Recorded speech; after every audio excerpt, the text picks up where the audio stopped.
Hi, welcome to a conversation about credentialing. I'm Jason Dick, Director of Church Ministries for Mennonite Brethren Church of Manitoba. Last year we approved a new credentialing policy in MBCM and thought it's about time that we talk about it just a little bit. It's something that isn't new, but it has a little bit of adjustments, a couple of changes, and I want to highlight those so that you're aware. This video and email is intended for moderators, chairpersons, pastors, or anyone who might want to have questions or conversations about credentialing. So let's start. Why credentialing? As you know, there are many professions around us that have the need for licensing or some kind of credentials with which they need to be able to perform their work.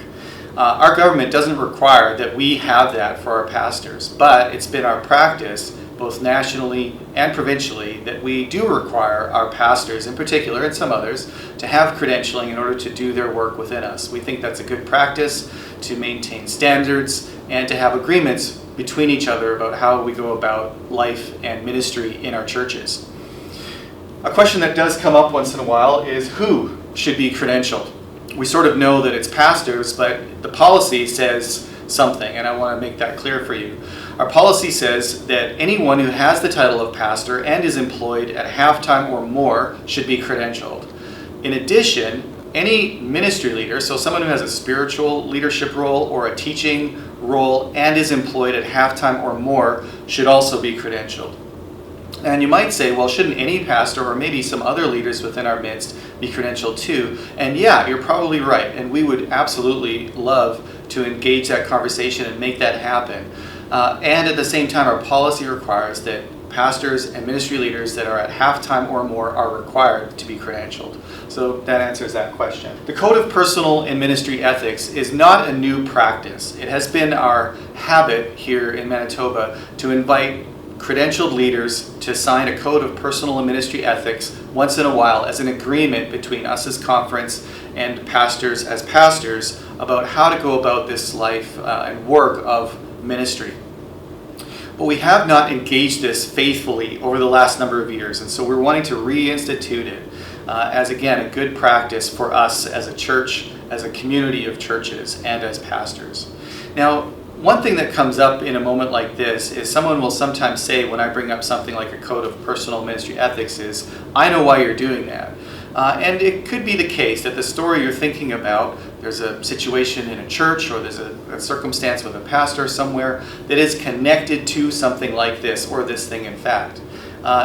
Just because it's connected doesn't mean it's the reason that we engage in this practice. We're engaging in this practice of inviting our pastors, our credentialed leaders, to sign a Code of Personal Ministry Ethics every 2 years because we believe that's a good, faithful way of going about this work in church.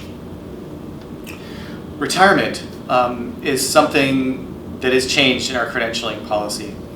And what I mean by that is that we have had a practice in Manitoba of credentials being extended for someone who is credentialed and then is retired indefinitely. And we do that because we love our retired pastors or other ministry leaders, and we think they contribute remarkably to our churches. And we still do believe that.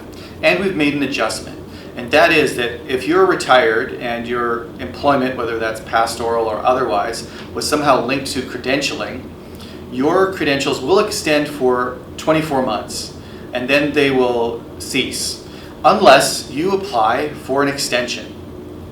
And you can do that. There's a form included in the email that comes with this video. It's a very short fill out, and we'll receive that. And there'll either be a conversation or just a straight approval for that credential to be extended indefinitely. So if you're retired, that applies to you.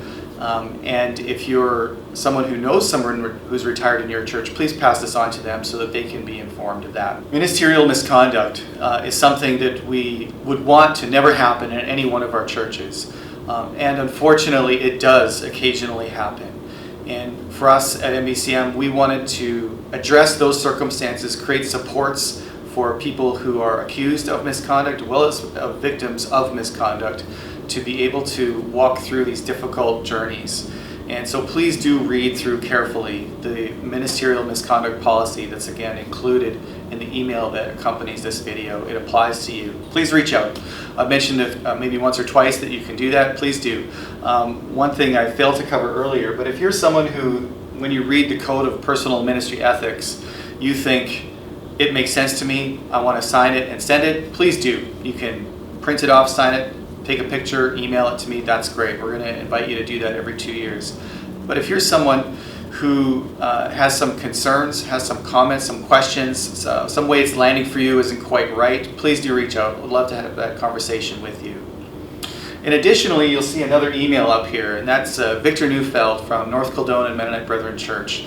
Victor, as a part of our provincial Faith and Life team, is taking a leadership role when it comes to credentialing. And I'm really grateful to Victor for that. Thank you. So you can also reach out to him if you have questions about credentials. And if you see an email from Victor in your inbox, please do pay attention to that. He is going to be reaching out for things like interviews and other steps of credentialing. So that's all I have. If you have questions or comments, please follow up. We'd love to talk to you. Thank you for your ministry among us. Pray that God will be with you as you continue to lean into His kingdom in your work. Thank you.